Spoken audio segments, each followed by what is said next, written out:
Ir kasgi šiandien pas mane į svečius užsuko? Ar tu mūsų nepažįsti? Aš Mažylis, mano geras draugas Karlsonas ir Pepė ilgakojinė. Kol mano tėvų nebuvo namuose, Karlsonas man pasiūlė pasižvalgyti po Lietuvą. Kartu mes pasiėmėme ir Pepę. Tai jūs pas mane atvykote net iš pačios Švedijos? Oho, kokį kelią sukorėt. Tikrai taip, juk smagu visame pasaulyje turėti draugų. Ar netiesą sakau? Kviečiu sėstis prie stalo. Išgersime arbatos, pasikalbėsime.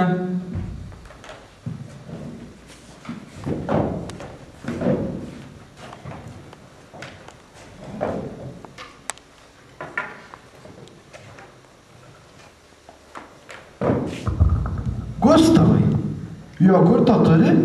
Supranti, kol nepavalgau, nepaskrendu. Tuojau pažiūrėsiu. Pepe, ar žinai, kad žmogus virtuvėje praleidžia beveik trečdalį savo gyvenimo ir pagamina daugiausiai atliekų? Virtuvė tai mūsų namų širdis. Mano tėtis sako, kaip žmogus valgo, taip ir dirba. Vadinasi, mes virtuvėje ne tik pusryčiaujame, pietaujame, vakarieniaujame, bet ir pagaminame daugiausiai atliekų. Mieli mano draugai, pažiūrėkite. Tarkim, iš parduotuvės parsinešite pilną krepšį maisto produktų. Štai kefyras. Jūs jį išgeriate, o jo pakelį, indelį ar maišelį išmetate. Pastebėjote, jog dauguma maisto produktų, net ir duona dabar yra įpakuojama į polietileninius maišelius. Juos ne iš karto, tai keliasyk panaudoję išmetate. O kur dar sausainių, saldainių, kruopų bei kitų maisto produktų įpakavimai? Oje, kiek jų daug namuose susirenka per mėnesį? Gustavai, o tai kur man dabar dėti tuščią jogurto indelį? Juk tai jau irgi atliekos. Brangieji, eime su manimi.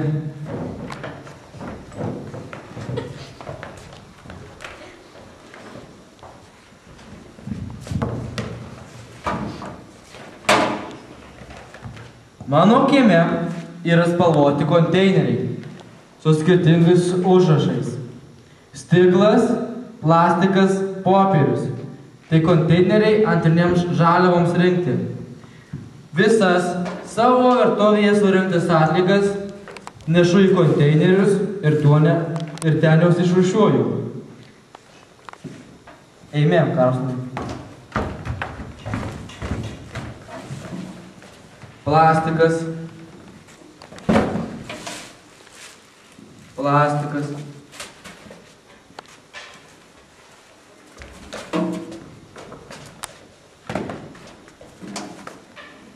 stiklas. Stop. Negalima užmesti. O jūs žinote, virtuvės kriaukliai taip pat tenka atliekų surinkėjos vaidmuo. Per ją pasišalina smulkūs maisto likučiai. Virtuvės atliekoms taip pat priklauso naudoti riebalai, aliejus. Jų negalima pilti į kriauklę, nes jį ten sustingsta ir užkemša vamzdžius. O tai kur juos dėti? Juk jiems nėra atskiro konteinerio. Pažiūrėkite, tai tikrai nesudėtinga. Pasiimame popieriaus, juo išvalome, suvyniojame ir išmetame. Vadinasi, rūšiuodami atliekas gyventojai mokomi gyventi švariai ir ekologiškai. Tikrai taip. Lengva viską išmesti, bet pirmą turime pagalvoti, ar užteks vietos atliekoms krauti. Kam pirkti naują, jei tinka senas. Švarus ir tvarkingas žmogus atliekų neturi arba turi jų mažiau. Sėskimės prie stalo, baikime gerti arbatą.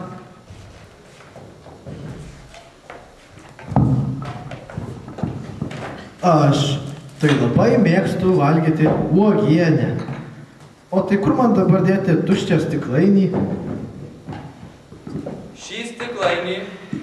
Šį stiklainį mes galime panaudoti antrą kartą. Jame galime užkonservuoti daržoves arba uogienę. Jau geriau uogienę.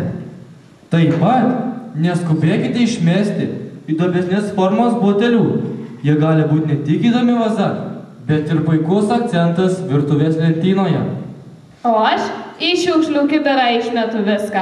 Ir senas kojines, pirštinės, išaugtus batukus, kartais net knygas ir sąsiuvinius. O gal galėčiau kažką ir antrą kartą panaudoti? Visos atliekos iš mūsų namų keliauna į sąvartyną. Sąvartynos jos labai ilgai buvo, 25 ir daugiau metų. Kad to nebūtų ir kad tinkamai tvarkytume atliekas, mes turime jas būtinai rūšiuoti. Aš, būdamas pas mažylį, per tokią dėžę, kaip ten vadinasi? Televizorius. Mačiau, kad dauguma antrinių žaliavų keliauja į perdirbimo įmonės. Tikrai taip. Juk kamgi kirsti naują mišką, į popierių galima perdirbti iš surinktos makulatūros.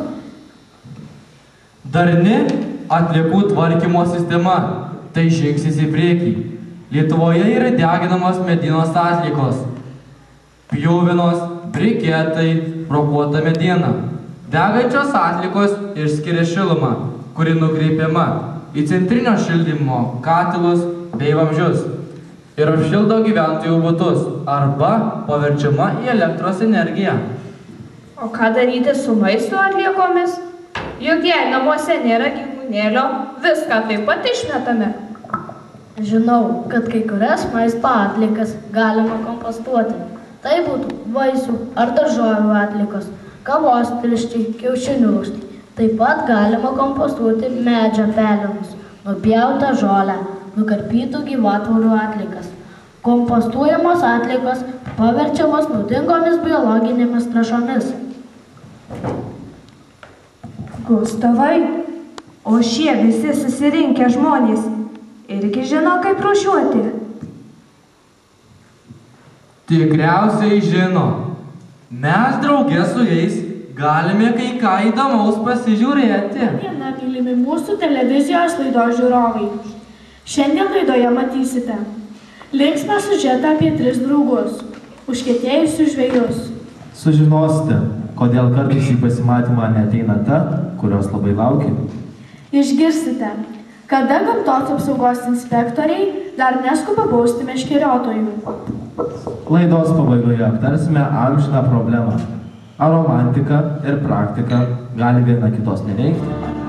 Jeigu kam žvejyba rūpi, aš pasakyt šiandien galiu, kad apie jau daugybę upių, daug ežerų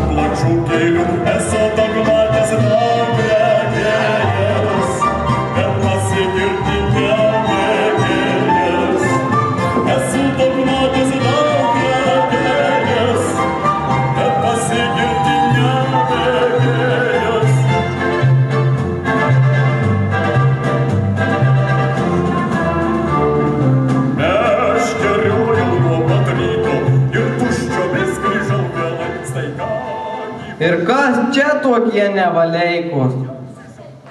Esu pamatęs daug regėjęs, kad pasigirti nemėgėjęs. Esu pamatęs daug regėjęs, kad pasigirti nemėgėjęs.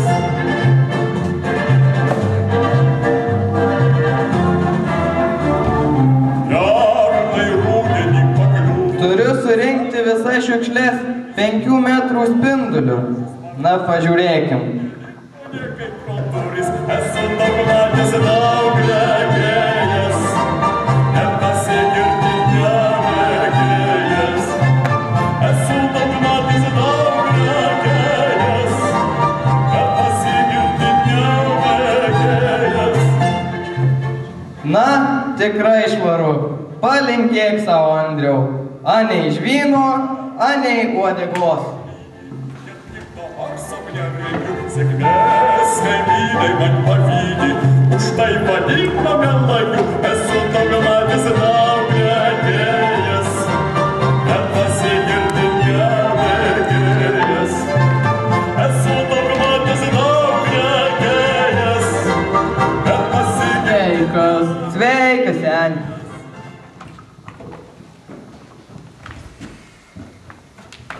Taip, 5 metrai aplink.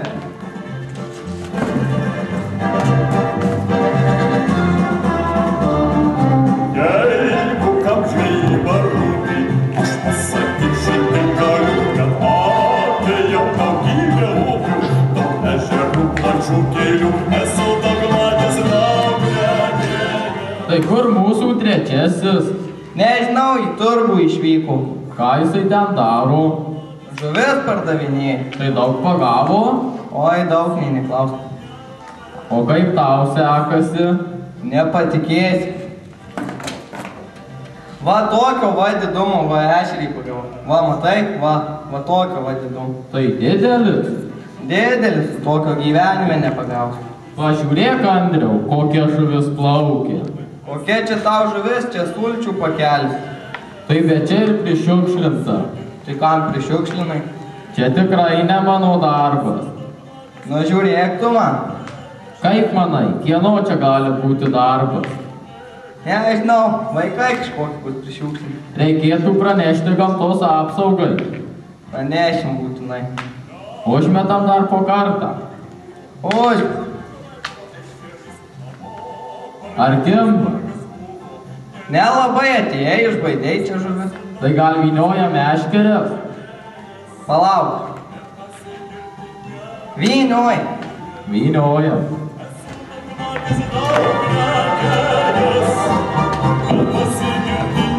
Pažiūrėk, Andriau, po mūsų tai švaru.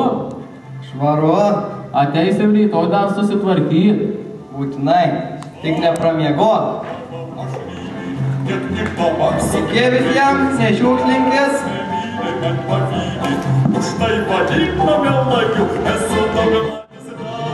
Pasidžiaugę jau poilsiu, tęsime laidą toliau. Jūs matėte lieptą ir užkietėjusius miškeriotojus, kurie ne tik žuveles iš ežero traukia. Kyla klausimas, iš kur toks lieptas ežere?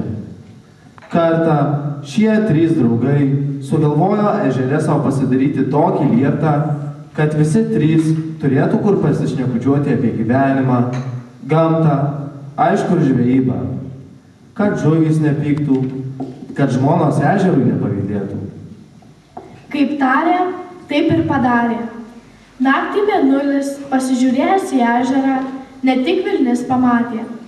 Tarp vešlių meldų švietė naujas tiltas, glotnus, gražus, nuobliuotas, romantiška vietelė ne tik žvejams. Gera vieta ilgai tuščia nebūna. Taigi, verskime antrąjį mūsų laidos puslapį. Pasimatymas.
matymą. Kodėl? Va dabar paklausyk. Aš tau sakau, rasa jau ant pievų sakau. Tu man sakai. Šlapia. Žvaigždės jau žiebės aplink. Aš tau sakau. Tu man sakai. Nu, temsta. Koks gražumas aplink, aš tau sakau. Tu man sakai. Ai, eik tu su savo ta romantika. Žinai, liauktis išmintis apie tokius kaip tu sako. Kvailas išdraiko, protingas sutaiso.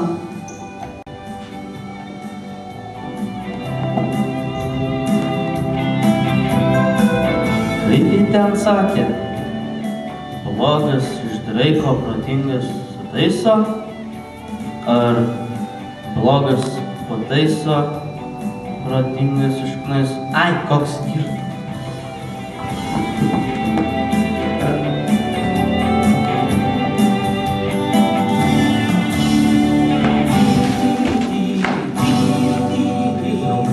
Ilgai nemirkė miškelių, neviliojo vilnelių gėjų, saustė tai, kas vandenų mergeliai neleidžia iškilti virš bangų. Nuskendusius butelius, skardines, kitokias atliekas. Samstė, rinko ir krovė į savo žvejo kuprines, kad vėliau galėtų šias atliekas, baises ežero šiukšles, išmesti į joms skirtus konteinerius. Mielieji mūsų laidos žiūrovai, ar žinote, kada gamtos apsaugos inspektoriai neskuba bausti meškeriotojų? Aplinkos apsaugos ministerija žvejų prašo nešiukšlinti ir įveda naują švarios žvejybos principą. Kuomet atvykęs prie vandens telkinio žvejys privalo susitvarkyti, nepalikti jokių šiukšlių ir atliekų 5 metrų spinduliu aplink savo žvejybos vietą. To nepadarius gresia apie 145 eurų bauda. Ši taisyklė dabar papildyta. Taip turi elgtis ir poilsiautojai. Verčiame paskutinį mūsų laidos puslapį. Romantika ir praktika. Pasigėrėkime tuo, kuo mes, balbieriškiečiai, esame turtingi. 12 dieną aplankėme gražiausią Nemuno vingį Lietuvoje. Gražu buvo neapsakomai. Lengva migla žadino viltį, kad tuoj ateis tikrasis pavasaris. Pasigėrėkime.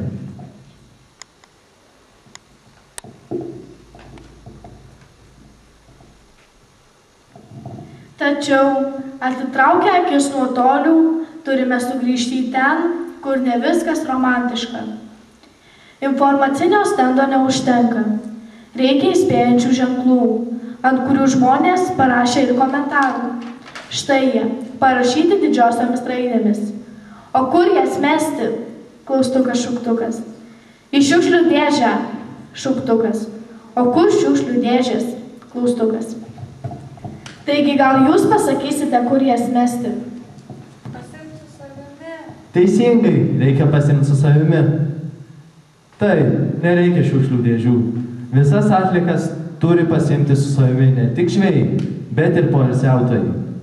Ir tada mūsų ežerai ir mūsų upės, mūsų šlaitai ir kloniai bus švarūs ir mieli ne tik mums, bet ir visiems mūsų svečiams. Ir mūsų pačių širdys bus šviesios ir atviros. Tokius mus gamta priims kaip savo amžinąją dalį.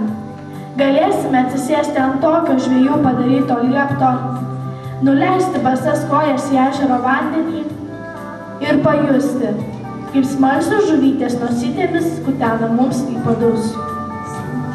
Linkiu visiems tai patirti, bet kad tai būtų, reikia mylėti ir branginti tai, ką turime – gamtą.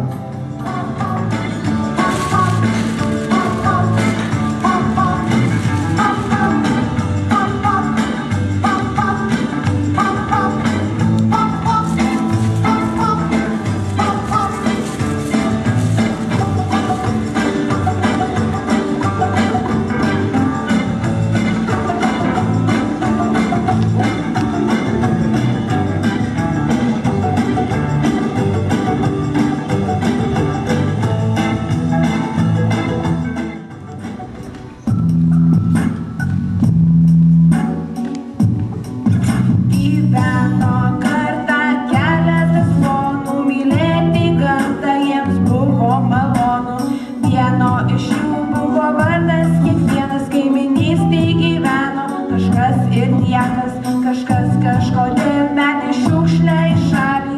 Niekas nesuskubo įdėti jos į maišelį.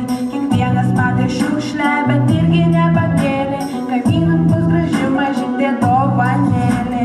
Lyg viskas būtų tvarkoj, bet sutikit netvarka, netvarka, netvarka mūsų kieme.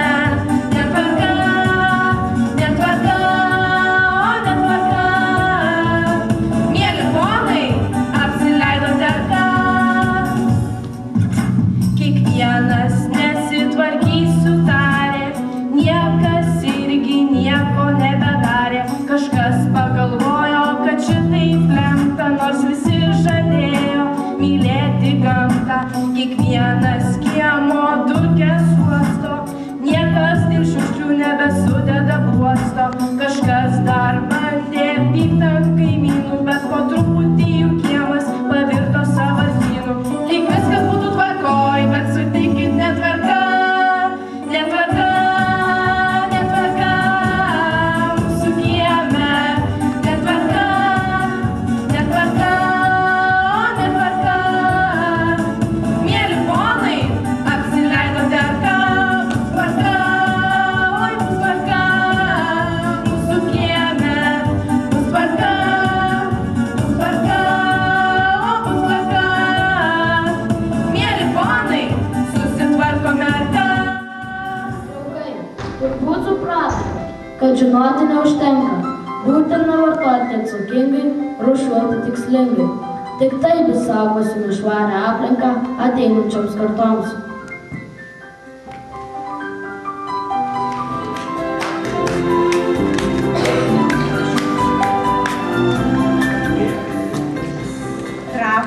Senųjų Trakų Kęstučio pagrindinės mokyklos 4 klasės mokiniui Jusui Jančiauskui už tai, kad jis pamatė ne tik mūsų Lietuvą, ne tik savo kraštą, bet pamatė ir toliau. Tai yra žirava, tai yra tikriausia Afrika.